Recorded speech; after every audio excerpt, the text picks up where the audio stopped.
Hello বন্ধুরা, কেমন আছো সবাই? আশা করি সবাই অনেক ভালো আছো। বরাবরের মতো আমি তারিফ চলে এলাম তোমাদের সবার পছন্দের আমি বদ্ধজ উপন্যাসের আরো একটি নতুন পর্ব নিয়ে। আজকে থাকছে উপন্যাসটির 57তম পর্ব। তো চলো কথা না বাড়িয়ে উপন্যাসটি পড়া শুরু করি। ঘন কুয়াশা বেয়ে শীতের বিকেল নেমেছে ধীরে ধীরে। পদ্মজা আলোকে বুকের সাথে মিশিয়ে দোতলার বারান্দায় দাঁড়িয়ে আছে। তার চোখের দৃষ্টি বাড়ির গেটের দিকে। বাড়ির সব পুরুষেরা সকালে বেরিয়েছে রানীর খোঁজে, এখনো ফেরেনি। যে নিজের ইচ্ছায় হারিয়ে যায় তাকে কি আর খুঁজে পাওয়া যায়? তবুও পদ্মজা চাইছে রানীকে যেন অক্ষত অবস্থায় ফিরে পাওয়া যায়। আলো সারাদিন মায়ের জন্য কেঁদেছে, মায়ের আদরের জন্য ছটফট করেছে। আলোর অস্থিরতা দেখে পদ্মজার দুই ঠোঁট কেঁপেছে। জান প্রাণ দিয়ে চেষ্টা করেছে মায়ের মতো আদর করার, কিন্তু সে তো আলোর মা না। আলোর মায়ের গন্ধ তার গায়ে নেই।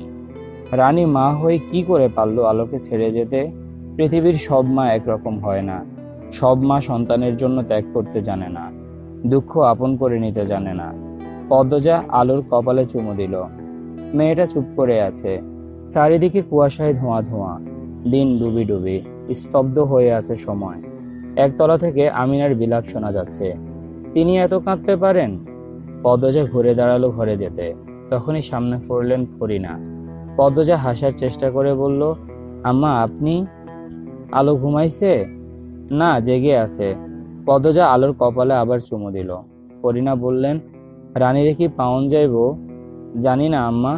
পদ্মজার নির্বিকার স্বর। আলমগীর রুম্পারে লইয়া কই গেছে জানো তুমি?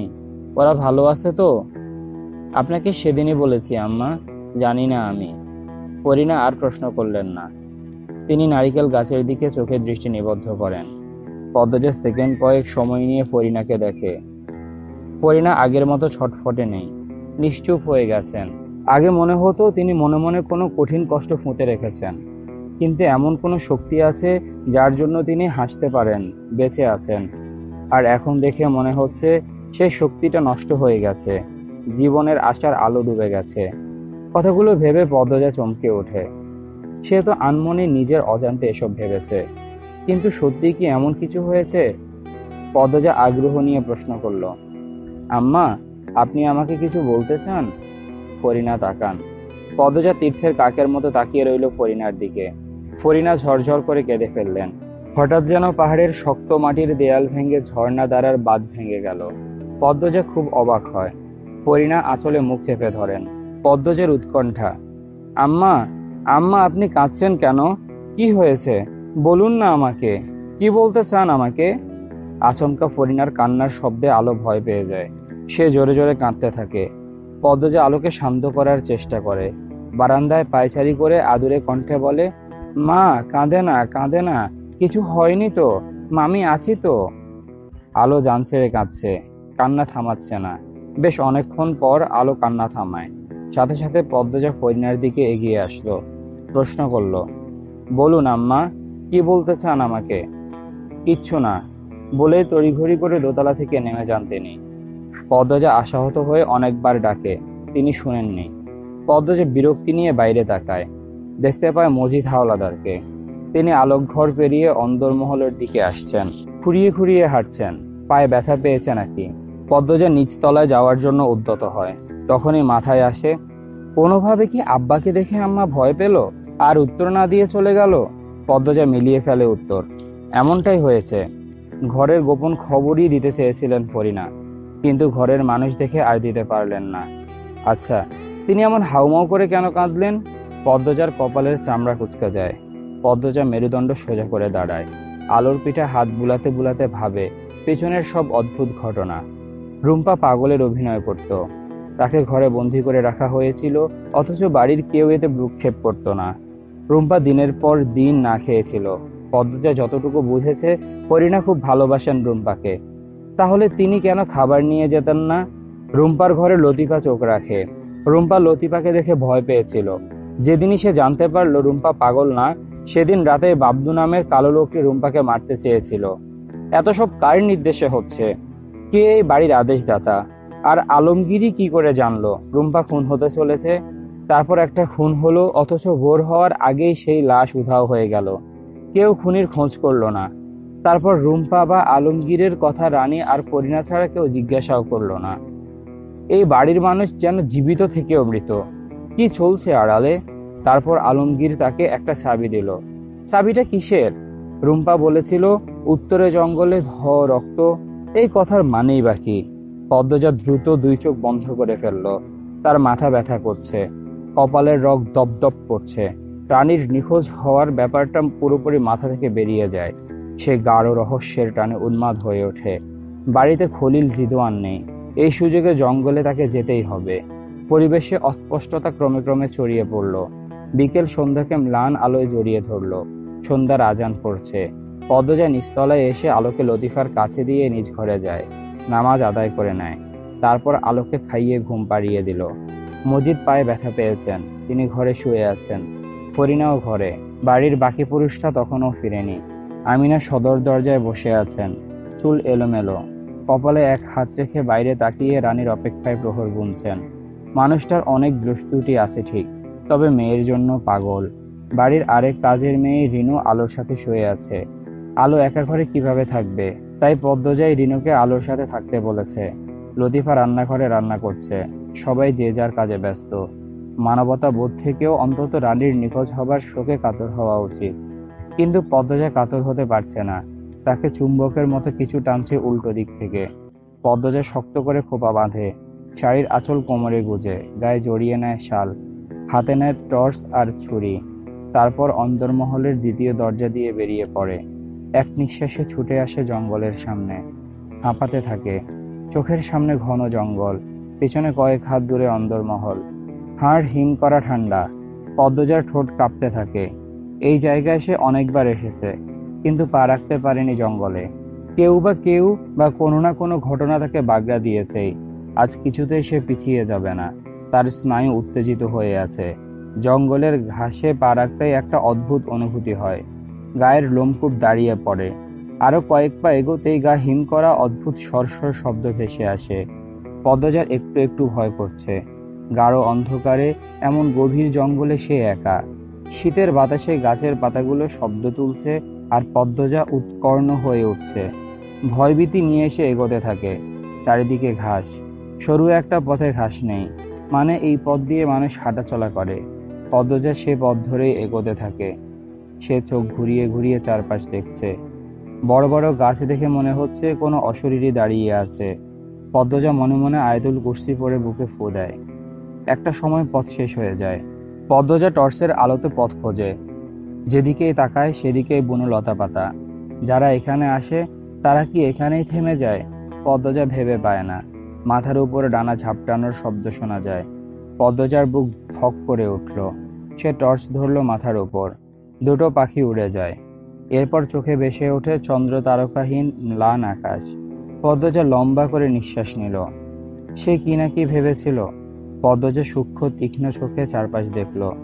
রুম্পা কি বলেছিল মনে পড়তে সে উত্তরে তাকালো। বেশি দূর চোখ গেল না। ঝোপঝাড়ে ঢাকা চারপাশ। পদ্মজা মুখে অস্ফুট বিরক্তিকর শব্দ করল। নিজে নিজে বিড়বিড় করে, ধুর, কোন দিকে যাব এবার? ছটফট করতে থাকে পদ্মজা। তার হাত থেকে ছুরি পড়ে যায়। ছুরি তোলার জন্য নত হয় সে। ছুরির সাথে সাথে তার হাতে ঘাস উঠে আসে। পদ্মজা অবাক হয়। কেন যেন মনে হলো এই বুনো ঘাসের শিকড় মাটির নিচে ছিল না। পদ্মজা উত্তর দিকে আরো কতগুলো ঘাস এক হাতে তোলার চেষ্টা করলো। সাথে সাথে হাতে উঠে আসে। সত্যি, শেকড় নেই মাটির নিচে। কেউ বা কারা পথের চিহ্ন আড়াল করতে নতুন তাজা ঘাস দিয়ে সাজিয়ে রেখেছে পথ। পথ লুকাতে কি প্রায় এমন করা হয়? তাহলে তো বেশ পরিশ্রম করে। পদ্মজার উত্তেজনা বেড়ে যায়। সে উত্তর দিকের পথ ধরে এগোতে থাকে। হাঁটে প্রায় 10 মিনিট। এই মুহূর্তে সে চলে এসেছে জঙ্গলের মাঝে। সামনে ঘন ঝোপঝাড়, পরিত্যক্ত ভাব চারিদিকে, ভুতুড়ে পরিবেশ। থেকে থেকে পেঁচা ডাকছে গাছে কোথাও। পদ্মজা বিপদ মাথায় নিয়ে ঝোপঝাড় দুই হাতে সরিয়ে অজানা গন্তব্যে হাঁটতে থাকে। কাটা লাগে মুখে, চামড়া ছিঁড়ে যায়। পদ্মজা ব্যথায় মা বলে আর্তনাদ করে উঠল। কিন্তু ব্যথা নিয়ে পড়ে থাকেনি। সে এগোতে থাকে। ঝোপঝাড় ছেড়ে বড় বড় গাছপালার মাঝে আসতে পদ্মজার মনে হয় তার পিছনে কেউ আছে। সে চট করে ঘুরে দাঁড়ালো। কেউ নেই। সে মনের ভুল ভেবে সামনে হাঁটে, কিন্তু আবার মনে হয় পিছনে কেউ আছে। পদ্মজা থমকে দাঁড়ায়, ঘুরে তাকায়। তার মনটা আনচান আনচান করছে, কু গাইছে, কেমন ভয়ও করছে। এই গভীর জঙ্গলে সে একা। কিছুক্ষণ আগে সন্ধ্যা হলো, কিন্তু এখানে মনে হচ্ছে গভীর রাত। কোনো অঘটন ঘটে গেলে কেউ জানবে না। পদ্মজার রগে রগে শিরশিরে অনুভব হয়। ভয়টা বেড়ে গেছে, ভেঙে পড়ছে সে। রাত যেন শক্তি সাহসিকতা চুষে নিতে পারে। পদ্মজা আল্লাহকে স্মরণ করে, হেমলতাকে স্মরণ করে। চোখ বুজে হেমলতার অগ্নিমুখ ভাবে। তিনি যেভাবে তীক্ষ্ণ চোখে তাকাতেন সেভাবে পদ্মজা তাকায়। কান খাড়া করে চারপাশে যত জীব প্রাণী আছে সবকিছুর উপস্থিতি টের পাওয়ার চেষ্টা করে। কাছে কোথাও অদ্ভুত এক জীব ডাকছে। নিশাচর পাখিদের তীক্ষ্ণ ডাকও শোনা যাচ্ছে। ঝিঝি পোকারা একস্বরে ডাকছে। শাঁ শাঁ বাতাস বইছে। এই সব কিছুকে ছাড়িয়ে একটা মানুষের গাঢ় নিঃশ্বাস তীক্ষ্ণভাবে কানে ঠেকে। খুব কাছে পিছনে কেউ দাঁড়িয়ে আছে, নিঃশ্বাস নিচ্ছে। পদ্মজার হাত দুটো শক্ত হয়ে যায়। অদ্ভুত এক শক্তিতে কেঁপে ওঠে সে। চোখের পলকে 2 পা পিছিয়ে লোকটিকে না দেখে ছুরি দিয়ে আঘাত করে। লোকটি আহ করে ওঠে। পদ্মজা চোখ খুলে ভালো করে দেখে, মুখটি অন্ধকারের জন্য অস্পষ্ট, তবে কণ্ঠটি পরিচিত মনে হলো। পদ্মজার ছুরির আঘাত লোকটির হাতে লেগেছে। পদ্মজা রাগী কিন্তু কাঁপা স্বরে প্রশ্ন করে, কে আপনি? লোকটি ক্ষুধার্ত বাঘের মতো ছুটে এসে পদ্মজার গলা চেপে ধরে। পদ্মজা আকস্মিক ঘটনার জন্য প্রস্তুত ছিল না।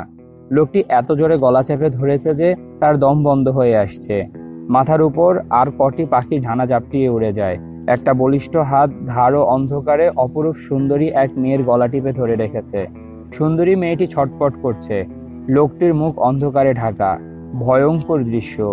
পদ্মজা তার হাতের ছুরিটা শক্ত করে ধরে লোকটির পেটে ক্যাঁচ করে টান মারে। লোকটি আর্তনাদ করে সরে যায়, হাঁটু গেড়ে মাটিতে বসে পড়ে। পদ্মজা আবারও আঘাত করার জন্য এগোয়। লোকটি ফুলে ফেঁপে উঠে দাঁড়ায়, যেন নতুন উদ্যমে শক্তি পেয়েছে। লোকটি ঝাঁপিয়ে পড়ে পদ্মজার উপর, নখের আঁচড় বসায় হাতে, কেড়ে নেয় ছুরি। পদ্মজা ছুরি ছাড়া এমন হিংস্র পুরুষের শক্তির সামনে খুবই নগণ্য। যেভাবেই হোক এর হাত থেকে বাঁচতে হবে। পদ্মজা টর্চ দিয়ে লোকটির মাথায় বাড়ি মারে। লোকটি টাল সামলাতে না পেরে পিছিয়ে যায়। পদ্মজা উল্টো দিকে দৌড়াতে থাকে। পিছনে ধাওয়া করে আগন্তুক। 2 বার ছুরির আঘাত, একবার মাথায় টর্চের বাড়ি খাওয়ার পরও আগন্তুক লুটিয়ে পড়েনি মাটিতে। নিশ্চিন্তে সে এই রহস্যের পাক্কা খেলোয়াড়। পদ্মজার শাল পড়ে যায় গা থেকে। তার খোপা খুলে রাতের মাতাল হাওয়ায় চুল উঠতে থাকে। ঝোপঝাড়ের মাঝে উদ্ভ্রান্তের মতো সে দৌড়াচ্ছে। কানে আসছে বাতাসের শব্দ, শাঁ শাঁ শাঁ। 2 হাতে শাড়ি ধরে রেখেছে গোড়ালির উপর, যেন শাড়িতে পা বেঁধে পড়ে না যায়। জুতা ছিঁড়ে পড়ে থাকে জঙ্গলে। কাটায় কাটায় ছিন্নভিন্ন হয়ে যায় পদ্মজার পা। রক্ত বের হয় গল গল করে, তবুও সে থামল না। সে এত সহজে মরতে চায় না। এই গল্পের শেষ অবধি যেতে হলে তাকে বাঁচতেই হবে। এই ছিল আজকের পর্ব। পদ্মজা কি এই হিংস্র লোকটির হাত থেকে বাঁচতে পারবে তা জানতে পারবো পরের পর্বে। ভিডিওটি ভালো লাগলে লাইক করো, আর গল্পটি কেমন লেগেছে তা অবশ্যই কমেন্ট করে জানাও। যারা এখন আমার চ্যানেলটি সাবস্ক্রাইব করোনি, সাবস্ক্রাইব করে দাও। আর যারা আমার ফেসবুক পেজে যুক্ত হতে চাও, ডেসক্রিপশন বক্সে দেওয়া লিঙ্ক থেকে আমার ফেসবুক পেজে যুক্ত হয়ে যাও। তো দেখা হচ্ছে পরের ভিডিওতে। ততক্ষণ পর্যন্ত সবাই ভালো থাকো। আজকের মতো আমি তারিফ এখানেই বিদায় নিচ্ছি। আল্লাহ হাফেজ।